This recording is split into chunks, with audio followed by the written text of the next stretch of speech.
أعوذ بالله من الشيطان الرجيم. سورة التكاثر مكية.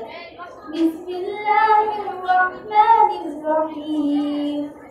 ألهاكم التكاثر حتى زرتم المقابر كلا سوف تعلمون ثم كلا سوف تعلمون كلا لو تعلمون علم اليقين لترون الجحيم ثم لترونها عين اليقين ثم لتسألن يومئذ عن النعيم।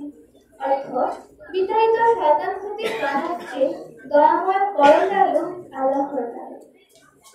চাতুর্যের প্রতিযোগিতা তোমাদের মহাচ্ছন্ন করে রাখে যতক্ষণ না তোমরা কবরে উপনীত হও। সাবধান, সেদিন তোমরা জাহান্নাম দেখবে। আমার বলি, সেদিন তোমরা তা চাক্ষুষ চোখে দেখবে। অতঃপর তোমাদেরকে তোমাদের প্রত্যেকটি নিয়ামতের জন্য হিসাব দিতে হবে।